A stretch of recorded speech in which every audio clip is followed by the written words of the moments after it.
Hello everyone, मैं रमन कुमार रचक स्वागत करता हूँ आप सभी का अपने यूट्यूब चैनल पर। दोस्तों, आज की चर्चा का विषय है ऑर्गेनाइजेशन ऑफ द डिपार्टमेंट, यानी कि विभाग से संगठन से संबंधित आज का क्लास रहेगा। और ये वीडियो थोड़ी सी स्पेशल है GDS टू MTS एग्जाम जो कि 2021 में होने वाला है, उसके लिए ये है क्लास नंबर 1। स्पेशल थोड़ी सी इसलिए क्योंकि इसमें लास्ट ईयर में जितने भी क्वेश्चंस पूछे गए थे MTS एग्ज़ाम में, उससे संबंधित ही थ्योरेटिकल पार्ट रहेगा। और उसके बाद में इसी टॉपिक से संबंधित एक MCQ वीडियो भी लेके आएंगे जिसमें वो सारे प्रश्न शामिल होंगे जो कि लास्ट ईयर के एग्ज़ाम्स में पूछे गए थे। इसलिए ये वीडियो थोड़ी सी स्पेशल रहेगी MTS एग्ज़ाम देने वालों के लिए। सबसे पहले जानते हैं कि ऑर्गेनाइजेशन जो टॉपिक है वो कहाँ से लिया गया है और कैसे है। सेक्शन 1 जिसका नाम जनरल है और सेक्शन 1 है PO guide part first. PO guide part first यानी कि post office guide part first का जो सेक्शन 1 है और उसका नाम है जनरल। जनरल टॉपिक के अंतर्गत एक टॉपिक दिया हुआ है ऑर्गेनाइजेशन। ऑर्गेनाइजेशन टॉपिक में है 4 क्लॉज नंबर 1, 2, 3 और 4। क्लॉज नंबर 1 का नाम है कंट्रोल, क्लॉज नंबर 2 का नाम है types of post offices, clause 3 का नाम है नाइट पोस्ट ऑफिसेस और 4 का नाम है मोबाइल पोस्ट ऑफिसेस। आज की चर्चा में शामिल करेंगे क्लॉज नंबर 1 को जिसका नाम है कंट्रोल, यानी कि नियंत्रण। किस तरीके से विभाग में काम किया जाता है, किस तरीके से कौन नियंत्रण किसको करता है, इसके बारे में आज देखेंगे। सबसे पहले जानते हैं संगठनात्मक ढांचा यानी कि ऑर्गेनाइजेशन स्ट्रक्चर क्या है इसका। बेसिकली जो डाक विभाग है वो संचार मंत्रालय के अधीन आता है, यानी कि मिनिस्ट्री ऑफ कम्युनिकेशन MOC के अंतर्गत डाक विभाग आता है। और जो डाक विभाग के जो हेड होते हैं यानी कि जो प्रमुख होते हैं वो होते हैं सेक्रेटरी, यानी कि पोस्ट ऑफिस के लिए एक सेक्रेटरी पोस्ट दी हुई है और यही इसके हेड होते हैं सेक्रेटरी, जिसे सचिव कहते हैं। वहीं अगर एक प्रश्न पूछा जाता है कि डाक विभाग का प्रमुख कौन है, तो इस प्रश्न का जो सही आंसर होगा वो होगा सचिव यानी कि सेक्रेटरी। वहीं अगर प्रश्न ये पूछा जाता है कि डाक विभाग का प्रशासनिक प्रमुख कौन है, ये पूछा जाता है, तो डाक विभाग का जो प्रशासनिक जो प्रमुख होता है वो होता है DG यानी कि डायरेक्टर जनरल, यानी कि निदेशक डाक सेवाएं। ये प्रशासनिक प्रमुख होते हैं पोस्ट ऑफिस के। इससे संबंधित बार बार प्रश्न पूछा गया है और लोग यहीं पर गलती करते हैं। प्रश्न हर बार ये पूछा जाता है कि डाक विभाग का प्रशासनिक प्रमुख कौन है। ये 2020 में कई सर्कल्स में पूछा गया था और सभी लोग इसका आंसर सचिव लगा रहे थे, लेकिन वहाँ उसका सही आंसर होगा DG यानी कि डायरेक्टर जनरल, महानिदेशक, इसका सही आंसर होगा। और 2019 का जो एग्ज़ाम हुआ था MTS का, उसमें ये प्रश्न पूछा गया था कि डाक विभाग का प्रमुख कौन होता है। तो डाक विभाग का जब प्रमुख पूछा जाएगा तो आंसर आएगा सचिव, और वहीं डाक विभाग का प्रशासनिक प्रमुख प्रश्न पूछा जाएगा तो उसका जो सही आंसर होगा वो होगा डायरेक्टर जनरल यानी कि DG पोस्ट। नेक्स्ट है पोस्टल सर्विस बोर्ड। जो डाक विभाग है उसकी एक अपेक्स मैनेजमेंट बॉडी है जिसे कहते हैं PSB और PSB का पूरा नाम है पोस्टल सर्विस बोर्ड। और पोस्टल सर्विस बोर्ड की जो संरचना है, स्ट्रक्चर है, वो किस तरीके से है कि सबसे पहले होते हैं चेयरपर्सन जो कि हेड करते हैं पोस्टल सर्विस बोर्ड को। उसके बाद में आते हैं डायरेक्टर जनरल, डाक महानिदेशक, और उसके बाद में बोर्ड के जो परमानेंट इन्वाइटी होते हैं वो होते हैं additional secretary and financial adviser to the department. और उसके बाद में अन्य होते हैं 6 सदस्य। ये इसका स्ट्रक्चर है। और जो 6 सदस्य हैं उनको अलग अलग पोर्टफोलियोज दिए हुए हैं और उन पोर्टफोलियोज के जो नाम है, सबसे पहले एक मेंबर होता है पर्सनल से, दूसरा होता है प्लानिंग से, तीसरा होता है PLI से, चौथा होता है DBT एंड बैंकिंग से, पाँचवा होता है ऑपरेशंस से और छठवां होता है टेक्नोलॉजी से। ये 6 अलग अलग मेंबर होते हैं और इनको अलग अलग पोर्टफोलियो दिए हुए हैं। नेक्स्ट यहाँ पर जो प्रश्न पूछा गया था इसमें ये पूछा जाता है बेसिकली कि पोस्टल सर्विस बोर्ड का मुख्यालय कहाँ पर है। तो जो PSB है, पोस्टल सर्विस बोर्ड का मुख्यालय, वो नई दिल्ली में स्थित है। ये प्रश्न पूछा गया है, नई दिल्ली में है। और प्रश्न यहाँ से ये भी पूछा जाता है कि पोस्टल सर्विस बोर्ड को हेड कौन करता है, तो जो इसके हेड होते हैं, चेयरपर्सन होते हैं, वो होते हैं डाक विभाग के जो सचिव होते हैं, वही इसके सचिव, इसके चेयरपर्सन होते हैं। यानी कि डाक विभाग का सचिव और पोस्टल सर्विस बोर्ड का चेयरपर्सन एक ही व्यक्ति होता है, और वो होता है secretary of the department of post. Next topic है डाक सर्किल और क्षेत्र। यानी कि सबसे पहले जो पूरा इंडिया है, जो प्रशासनिक सुविधाएं देने के लिए जो देश को 23 डाकघरों में, यानी कि 23 सर्कल्स में पूरे देश को बांटा हुआ है। टोटल नंबर ऑफ सर्कल्स प्रश्न पूछा जाए 23 होते हैं, और पूरे इंडिया को 23 सर्कल्स में बांटा गया है। सर्कल्स को फर्दर क्षेत्र यानी कि रीजन्स, और उसके बाद में मंडल यानी कि डिवीजन में बांटा गया है। तो जो सबसे बड़ी इकाई होती है स्ट्रक्चर के रूप में, वो होती है सर्कल। सर्कल के बाद में जो छोटी इकाई होती है वो होती है क्षेत्र, और उसके बाद में आते हैं डिवीजन। पूरे देश को 23 सर्कल्स में बांटा गया है।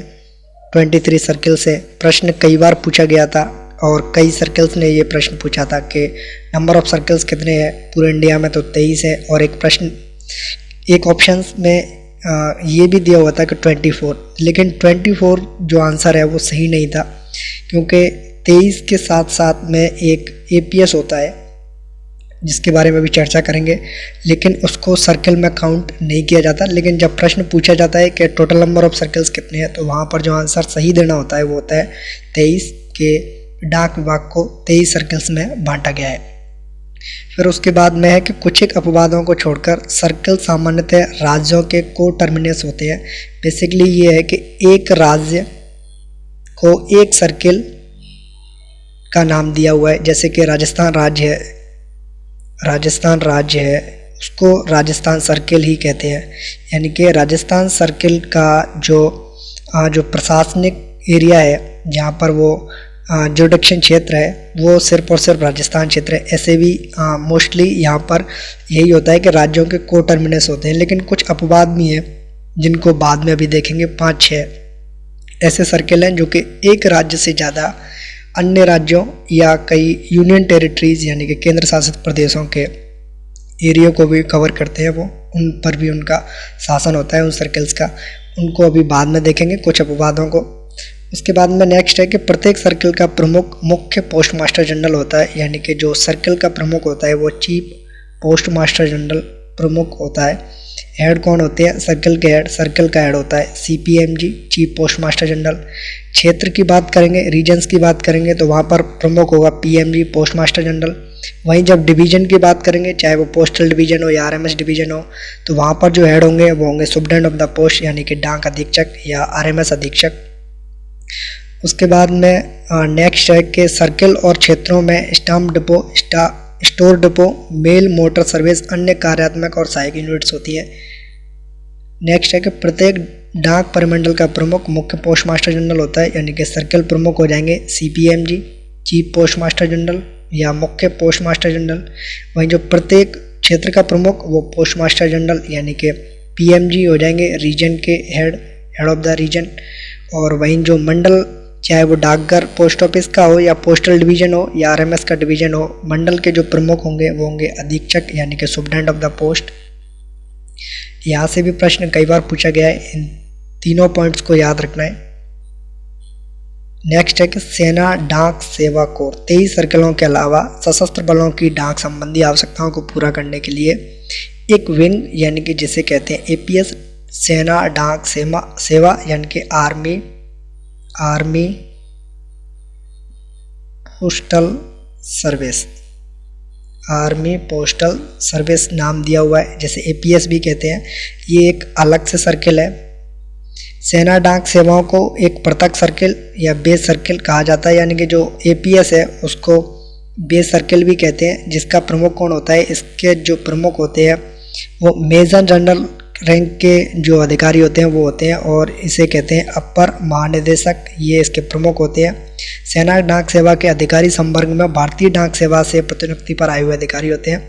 बेसिकली ये है कि एपीएस के जो अधिकारी हैं, आर्मी पोस्टल सर्विस के जो अधिकारी हैं एपीएस में जो कर्मचारी है या अधिकारी हैं वो बेसिकली भारतीय डाक सेवा से प्रतिनियुक्ति यानी कि डेपुटेशन पाए हुए अधिकारी ही होते हैं। नेक्स्ट जिनकी अभी बात कर रहे थे कि प्रत्येक परिमंडल राज्य की सीमाओं के अनुसार बनाए गए हैं, लेकिन कुछ ऐसे भी परिमंडल हैं जिनमें राज्य के अलावा अन्य क्षेत्र भी शामिल हैं और उसमें सबसे पहले है गुजरात परिमंडल। गुजरात परिमंडल के अंडर में गुजरात राज्य के अलावा दादरा नगर हवेली एवं दमन दीव का क्षेत्र आता है। वहीं केरल परिमंडल में केरल राज्य के अलावा लक्षद्वीप का क्षेत्र शामिल है और महाराष्ट्र परिमंडल में महाराष्ट्र एवं गोवा का क्षेत्र शामिल है। वहीं उत्तर पूर्व परिमंडल की बात करते हैं तो वहाँ पर नागालैंड, त्रिपुरा, मिजोरम, मेघालय, अरुणाचल प्रदेश और मणिपुर का क्षेत्र शामिल है। पंजाब परिमंडल में पंजाब राज्य के अलावा चंडीगढ़ का क्षेत्र शामिल है। तमिलनाडु परिमंडल में तमिलनाडु के अलावा पांडुचेरी का क्षेत्र शामिल है। वहीं पश्चिम बंगाल परिमंडल में पश्चिम बंगाल राज्य के अलावा अंडमान निकोबार और सिक्किम का क्षेत्र शामिल है। ये 7 ऐसे अपवाद थे जिनमें ये अपने स्टेट के अलावा और भी जो क्षेत्र है उसको भी अपने जुरिडिक्शन यानी कि अधिकार क्षेत्र में इनके में आते हैं। नेक्स्ट है वर्तमान में 23 परिमंडल हैं और उनके मुख्यालय इस तरीके से है कि आंध्र प्रदेश परिमंडल का मुख्यालय विजयवाड़ा में स्थित है। असम परिमंडल का मुख्यालय गुवाहाटी में स्थित है। बिहार परिमंडल का मुख्यालय पटना में स्थित है। छत्तीसगढ़ परिमंडल का मुख्यालय रायपुर में स्थित है। वहीं गुजरात परिमंडल का मुख्यालय अहमदाबाद में स्थित है। हरियाणा परिमंडल का मुख्यालय अंबाला में स्थित है। हिमाचल प्रदेश परिमंडल का मुख्यालय शिमला में स्थित है। जम्मू एंड कश्मीर परिमंडल का मुख्यालय श्रीनगर में स्थित है। झारखंड परिमंडल का मुख्यालय रांची में स्थित है। कर्नाटक परिमंडल का मुख्यालय बेंगलोर में स्थित है और केरल परिमंडल का मुख्यालय तिरुवनंतपुरम में स्थित है।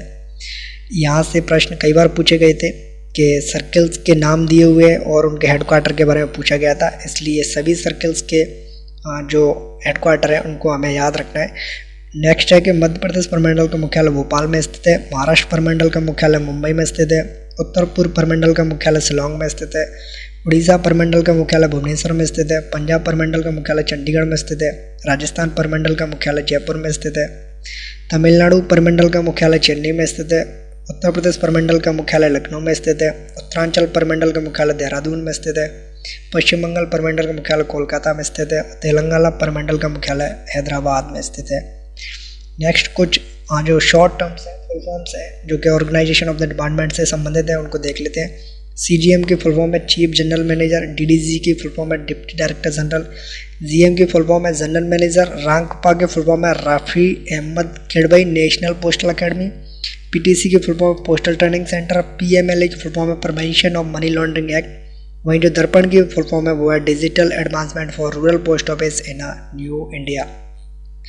नेक्स्ट है कि भारत जो महत्वपूर्ण डाक प्रशिक्षण केंद्र यानी कि पोस्टल ट्रेनिंग सेंटर्स हैं वो टोटल 6 हैं इंडिया में और उनके स्थान को देख लेते हैं वो कहाँ पर स्थित है। डाक प्रशिक्षण केंद्र गुवाहाटी, बड़ोदरा, मैसूर, मदुरै, सहारनपुर और दरभंगा में स्थित है। टोटल 6 परिमंडल हैं, 6 डाक प्रशिक्षण केंद्र हैं यानी कि टोटल 6 PTCs हैं, पोस्टल ट्रेनिंग सेंटर्स हैं और उनके जो स्थान है उनको हमें याद रखना है, कई बार पूछे जाते हैं ये भी।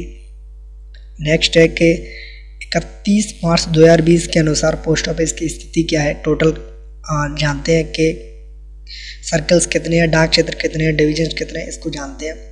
सबसे पहले डाक सर्कल कितने हैं 23, डाक क्षेत्र यानी कि रीजन्स कितने हैं 54, डिवीजन कितने हैं टोटल 448, सर्कल स्टाम्प डिपो कितने हैं 16, डाक भंडार डिपो 46, रेल डाक सेवा के डिवीजन 69, डाक प्रशिक्षण केंद्र 6, कुल डाकघर कितने हैं 1,56,721, इनमें से ग्रामीण डाकघर कितने हैं 1,41,018, शहरी कितने हैं 15,703, GPO कितने हैं 24, 23 सर्कल्स के लिए 24 GPO किस तरीके से हो सकते हैं, क्योंकि जो GPO होते हैं वो सर्कल हेडक्वार्टर पर स्थित होती है।